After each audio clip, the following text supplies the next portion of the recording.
Somewhere near the corner of 11th Street and College Avenue in Bloomington, Indiana, a young man stood in the dark and watched a girl walk away from him. It was around 4:30 in the morning on June 3, 2011.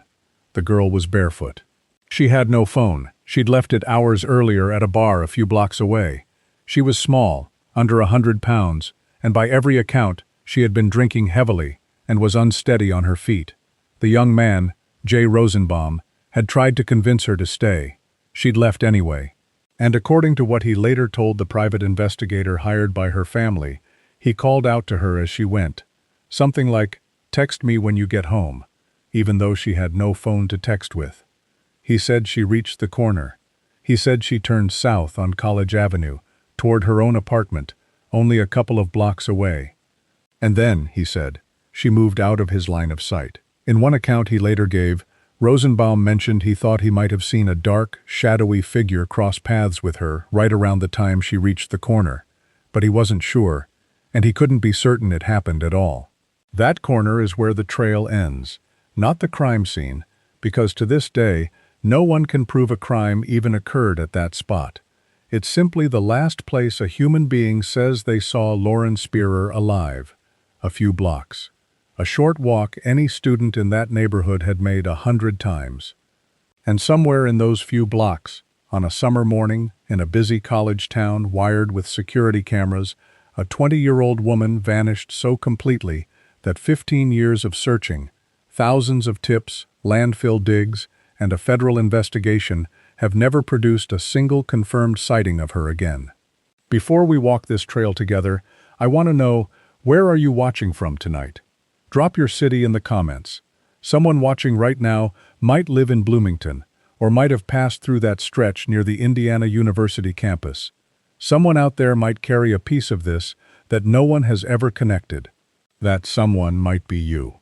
To understand what was lost that night, you have to go back before the corner, before the bar, before the drugs and the lawyers, and the 15 years of silence. You have to meet Lauren. Lauren Elizabeth Spierer was born on January 17, 1991, to Charlene and Robert Spierer. Her father worked as an accountant. She grew up in Scarsdale, New York, an affluent town in Westchester County, just north of New York City, and she had an older sister, Rebecca, who would one day step into the public spotlight to help lead the search for her. Lauren graduated from Edgemont High School in 2009 and enrolled that fall at Indiana University in Bloomington, where she studied apparel and textiles merchandising. She was, in the words of those who knew her, creative and driven, the kind of person, her family and friends said, who had an instinct for making other people feel included. She was strikingly small, 4 feet 11 inches tall, weighing somewhere between 90 and 95 pounds, with blonde hair and blue eyes. And beneath that petite frame, she carried something most people around her didn't know about. A rare heart condition called long QT syndrome. It's a disorder of the heart's electrical rhythm that can, under the wrong circumstances, trigger dangerous arrhythmias and even cardiac arrest.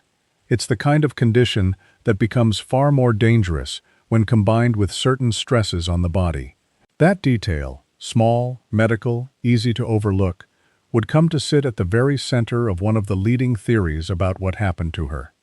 Much of Lauren's world traced back to a single place, Camp Towanda, a summer camp in the mountain town of Honesdale, Pennsylvania.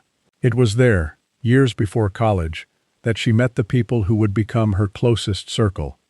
It was there she met Jesse Wolfe, who became her boyfriend, and like her, ended up at Indiana University. It was there she met Jay Rosenbaum, the friend who, years later, would be the last person to say he saw her. Camp Towanda wasn't just a summer memory for Lauren. It was the origin point of nearly the entire social network that surrounded her the night she disappeared. She was also active in the Jewish community at Indiana University. The spring before she vanished, she traveled to Israel with her sister Rebecca during spring break, and the two of them planted trees on behalf of the Jewish National Fund. That's the version of Lauren her family holds on to, a young woman who spent a spring break putting roots into the ground on the other side of the world. It's important to say plainly that Lauren was not a simple story, and her family has never asked anyone to pretend she was. 9 months before she disappeared, in September 2010, she was arrested on charges of public intoxication and illegal consumption. After she went missing, investigators reported finding a small amount of cocaine in her room. Her parents have firmly disputed the characterization of their daughter as a drug addict, and they have stated there was no evidence she used drugs on the night she vanished. These are the tensions that run through Lauren's story. A young woman loved deeply by her family, remembered warmly by her friends, and also a college student navigating a world where, as one journalist who investigated the case put it, heavy drinking and casual drug use had been normalized around her. All of it is true at once, and none of it makes her any less deserving of answers. Now that you know who Lauren Spierer was, a real person, a daughter and a sister, not just a name on a missing poster, does she remind you of someone in your own life? A younger sibling, a friend from school, a girl you knew in college? Tell me in the comments. The people who loved Lauren have spent 15 years making sure she is remembered as a person. Keeping her memory alive matters. Now walk the last night with me, as carefully as the surveillance footage and the witness statements allow, and no further. On the evening of June 2, 2011, the school year was winding down. Lauren spent part of the night at an apartment in Smallwood Plaza, the complex where she lived, near the corner of 11th Street and College Avenue, watching the NBA playoffs and drinking wine with friends. At some point, she texted her boyfriend Jesse Wolf. Wolf was not out with her that night. He was at his own place, several blocks away, and the two of them texted back and forth before he went to bed. In her messages, she indicated she was staying in. Instead, she went out. At roughly 12:30 in the morning on June 3rd, Lauren left her apartment with a friend named David Rohn. The two of them walked to a party at the nearby 5 North townhomes at the apartment of Jay Rosenbaum. It was there that Lauren met up with Rosenbaum's neighbor, Corey Rossman, and Rossman's roommate, Michael Beth. According to statements later given to police, the gathering involved alcohol and, by some accounts, prescription drugs. Rosenbaum himself told investigators that Lauren consumed alcohol, snorted cocaine, and crushed up Klonopin tablets that evening. It has to be stated clearly, that account comes from Rosenbaum and from other witnesses, and Lauren's parents have disputed that she used drugs that night. Both versions are part of the record. From that pre-party, Lauren and Corey Rossman left for Kilroy's Sports Bar, a popular spot only a couple of blocks away. At 1:46 a.m., a surveillance camera captured Lauren entering Kilroy's. She was 20 years old, not yet of legal drinking age, and Kilroy's would later be cited by the state for allowing her in with a fake ID. She was inside for well under an hour. At 2:27 a.m., cameras caught her leaving the bar with Rossman. She left two things behind at Kilroy's: her cell phone and her shoes. The bar had a sand-covered patio, and it was common for patrons to take their shoes off there. The likely mundane explanation is that Lauren removed her shoes for the sand and, in her impaired state, simply forgot them, along with her phone. Whatever the reason, from this moment forward, Lauren Spierer is walking through the world barefoot and unreachable. She has no way to call anyone, and no one has any way to call her. At around 2:30 a.m., Lauren and Rossman reached her own building, Smallwood Plaza, and a camera recorded her entering. Outside, a passerby named Zach Oakes noticed how intoxicated she was and reportedly asked if she was okay. Then, inside the building, on the 5th floor where Lauren's apartment was located, something happened that would become one of the strangest wrinkles in the entire case. There was an altercation. Accounts indicate that Rossman and Oakes, and possibly others in the hallway, got into a confrontation, reportedly over the condition Lauren was in and how Rossman was handling her. According to multiple reports, one of the men punched Rossman. Rossman went down, and Corey Rossman would later claim, through his attorney, that this blow to the head cost him his memory, that he cannot remember anything from that night after being hit. Whatever happened in that hallway, Lauren and Rossman didn't stay. Security footage and witness timelines show that after leaving Smallwood at around 2:48 a.m., Lauren entered an alley running between College Avenue and Morton Street. Cameras mounted on nearby buildings caught her exiting that alley around 2:51 a.m., walking toward an empty lot. And along that route, through that alley, investigators later recovered two of Lauren's belongings, her keys and her purse. On unreleased footage from this stretch, according to reporting on the case, Lauren is seen stumbling, and at one point, Rossman lifts her over his shoulder in what's been described as a fireman's carry. The pair made their way to Rossman's apartment at the 5 North townhomes. There, Rossman's roommate Michael Beth was present. By the accounts the men gave authorities, Rossman was badly intoxicated, got sick, reportedly vomiting, and Beth helped put him to bed. Beth said he then tried to convince Lauren to stay on the couch, for her own safety, rather than head back out into the night. Beth has said he was studying at the time, and that he asked his neighbor, Jay Rosenbaum, to help with Lauren. So Lauren went to Rosenbaum's, and this is where the surveillance trail, the hard, camera-verified spine of this timeline, runs out. Everything after this rests on what Jay Rosenbaum told investigators. By his account, Lauren dozed off for a while at his place. Then, around 4:30 a.m., she perked up and decided she wanted to go home to Smallwood, despite Rosenbaum's advice, and Beth's, that she stay. Rosenbaum said he watched her leave. He said the last time he saw her, she was at the corner of 11th Street and College Avenue, heading south on College, toward her apartment. Barefoot, no phone, a short walk from where she was standing. That was the last reported sighting of Lauren Spierer. Hours later that Friday morning, Jesse Wolfe tried to reach her. He texted her phone, and got a reply not from Lauren, but from an employee at Kilroy's, who had found her phone left behind at the bar. Alarmed, Wolfe got a spare key from Lauren's roommate, Hadar Tamir, and went to her apartment. Everything inside suggested she had never come home. That afternoon, Jesse Wolfe reported Lauren Spierer missing to the Bloomington police. The search began almost immediately, and in its early days, it was enormous. Lauren's parents, Robert and Charlene, got the phone call in New York and took the earliest flight they could, arriving in Bloomington within a day. One of their first, most urgent fears was medical. Lauren's long QT heart condition required medication, and that medication had been left behind in her apartment. In those first hours, her parents weren't just searching for a missing daughter, they were racing against the possibility that, wherever she was without the medicine that kept her heart's rhythm stable. The community responded on a scale that's hard to overstate. On June 5th, Lauren's father Robbie led an early search party of around 20 community members, gathering at Smallwood and combing the local lakes and surrounding areas. By June 6th, that had swelled to hundreds of volunteers.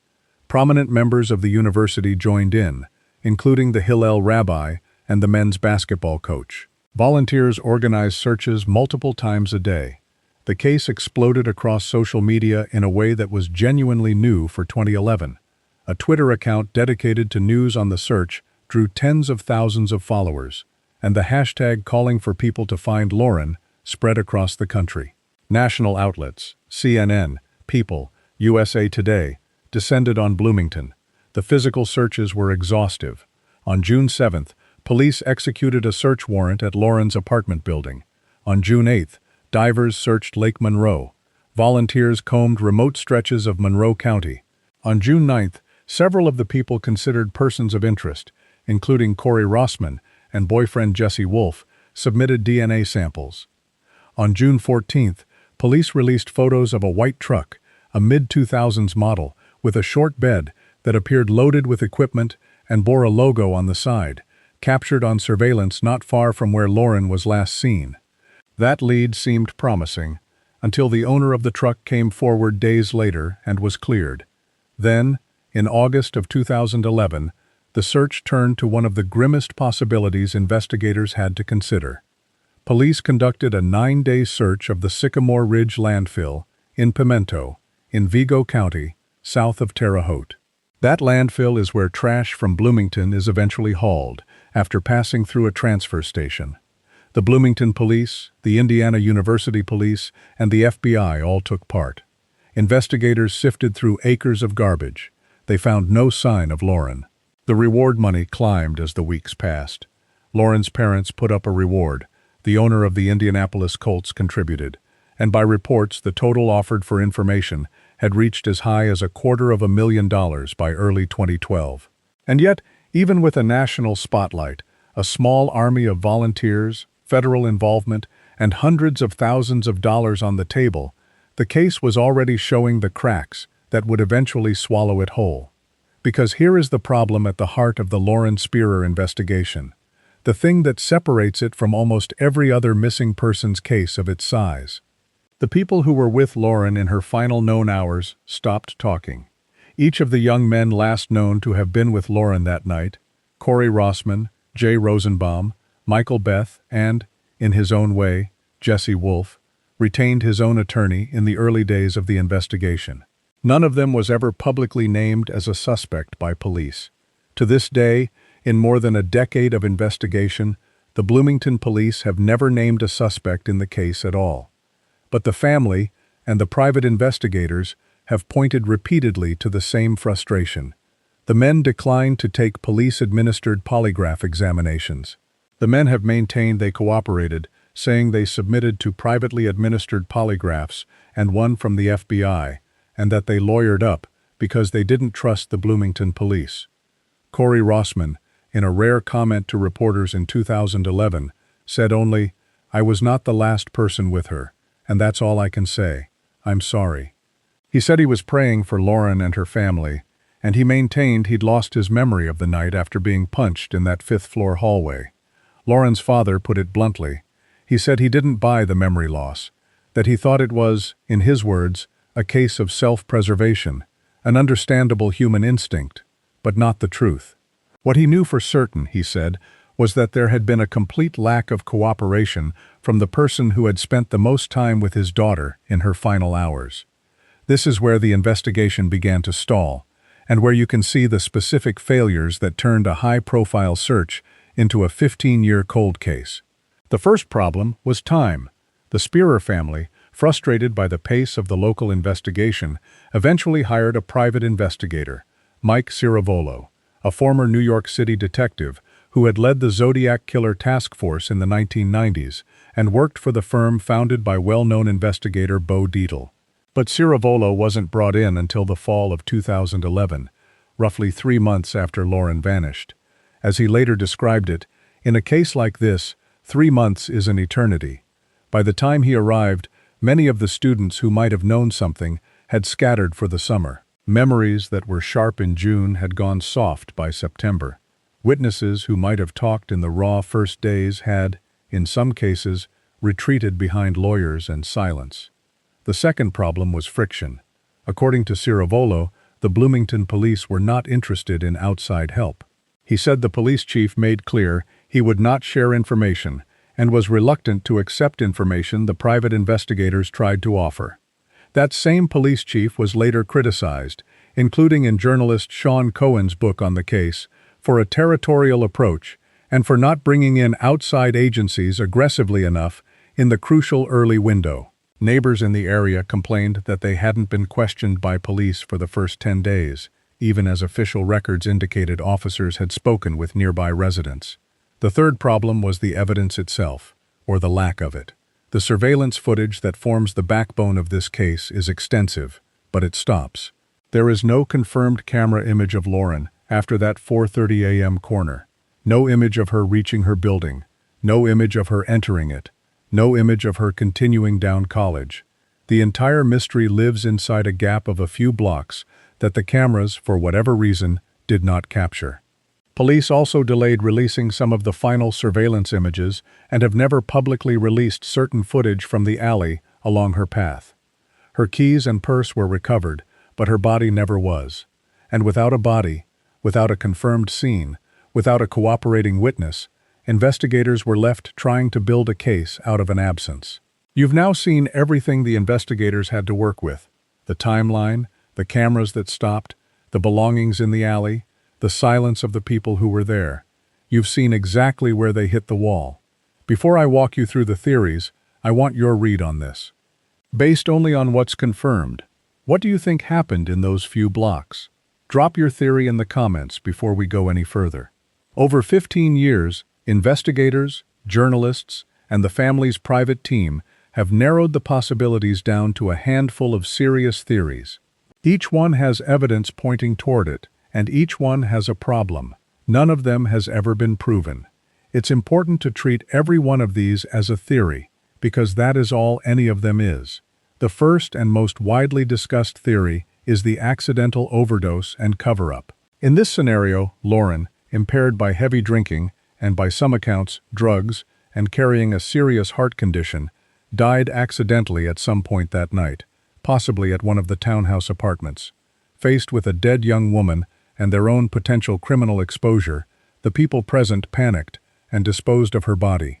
This theory draws its power from several verified facts: the accounts of heavy substance use that night, Lauren's documented long QT syndrome, her very small body size, and the sudden, coordinated silence of the young men who were with her. The private investigator Ciravolo raised a version of this directly, suggesting Lauren's heart could have given out and that those present may have concealed her body. Sean Cohen, who wrote the most detailed book on the case with the family's cooperation, has described this as the most popular theory: an overdose complicated by the heart condition, followed by a cover-up. That's the leading theory, but there's a real problem with it. Bo Dietl, the veteran investigator whose firm the family hired, has openly doubted it. His point was blunt: drug use was everywhere on that campus. A fatal overdose alone, he argued, might not be enough motive for a group of young people to take the extraordinary, high-risk step of hiding a body and lying about it for over a decade. Does that shake your confidence in the overdose theory? Tell me which way you're leaning in the comments. The second theory is stranger abduction. Remember Jay Rosenbaum's uncertain account of a dark, shadowy figure near the corner as Lauren walked away. Remember the white truck captured on surveillance, not far from where she was last seen.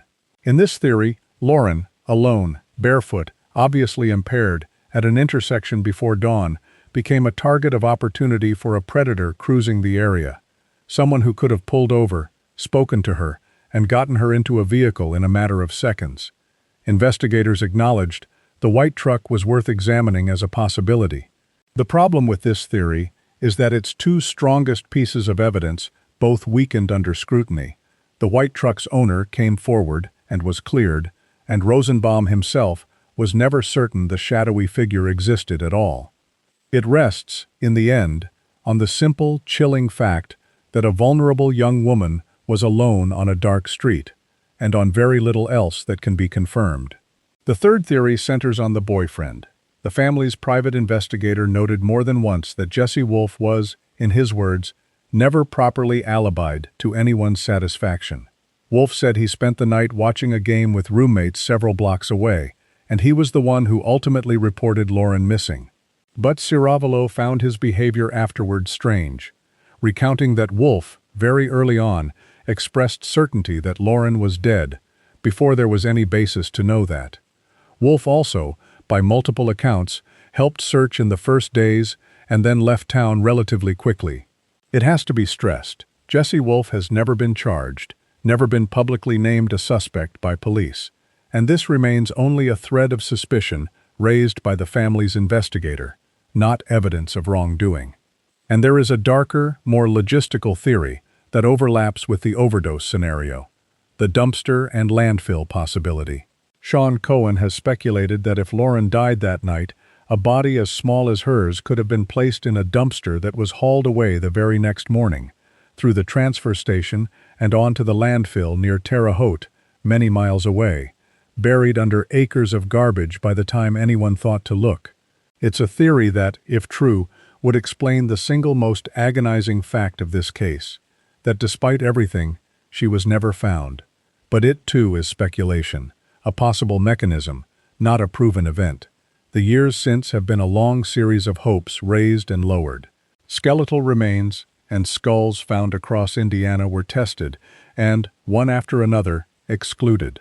An Asian male in Indianapolis, remains in Brown County, remains near New Albany, and, as recently as a tip involving bones found near Bloomington, later determined not to be Lauren. In January 2016, investigators searched a property in Martinsville, connected to a man named Justin Wagers. Cadaver dogs reportedly indicated something. Anthropologists dug and sifted the soil, and they found nothing. In 2015, when another Indiana University student, Hannah Wilson, was murdered after a night that also began at Kilroy's, police examined whether there could be any connection to Lauren's case, and found no link tying the two together. The family also pursued the one avenue they had left to try to force answers. In June 2013, Robert and Charlene Spierer filed a civil lawsuit against Corey Rossman, Jason Rosenbaum, and Michael Beth, alleging the men had been negligent, that they supplied Lauren with alcohol when she was already visibly intoxicated and failed to make sure she got home safely. The family was open about their hope that a lawsuit might force these men to testify under oath about a night they'd otherwise refused to discuss. But in October 2014, a federal judge dismissed the case, ruling the family had failed to present sufficient evidence that the defendants were at fault for Lauren's disappearance. The Spierers appealed. In August 2015, the appeals court upheld the dismissal. The last legal tool the family had was gone, and they still didn't have their daughter, or a single answer under oath. This trail has been cold for 15 years now.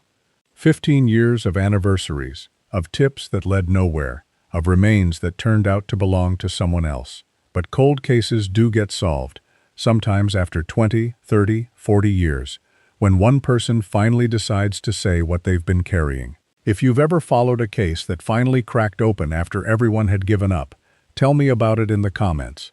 Those stories are exactly what families like Lauren Spierer's need to keep believing this one can still be answered. So where does the trail stand today? The case remains open and, according to the Bloomington police, active. In the years since Lauren vanished, investigators say they have received tens of thousands of tips. By 2021, the department reported more than 36,000 of them, with over 1,000 described as actionable.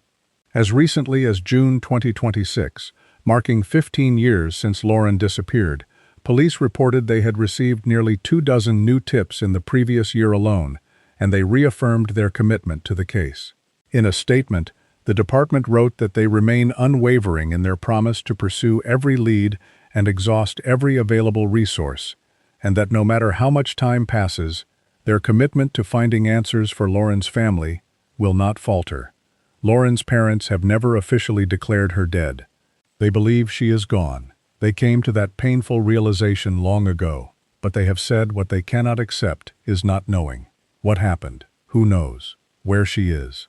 The not knowing, as those close to them describe it, is the thing that never stops. In 2024, journalist Sean Cohen published his book on the case, College Girl Missing, written with the family's cooperation and containing new interviews and details, in the hope that renewed attention might finally move someone to come forward, one of the people present that night, or someone they confided in over the years. On the 15th anniversary, in June 2026, Lauren's parents posted a message.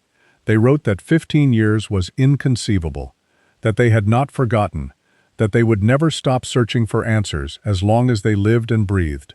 And to whoever is responsible, they wrote, "May you walk in our shoes. May we see justice served. Always in our hearts, sweet Lauren."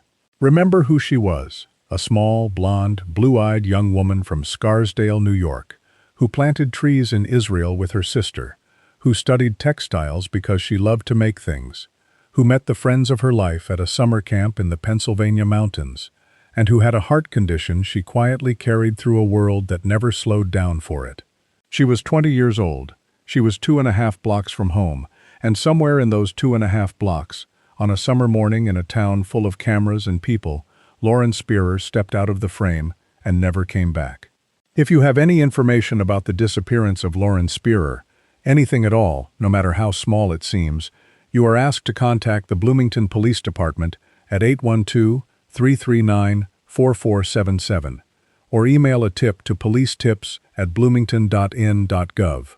You can also reach the Indiana University Police Department at 812-855-4111, or leave an anonymous tip with Crime Stoppers of Central Indiana at 317-262-8477. The family's official site, findlauren.com, remains active to this day. Someone knows what happened in those 2.5 blocks. Someone has carried that knowledge for 15 years. Somewhere in America, this trail is still cold. But someone out there remembers something. If that someone is you, make the call.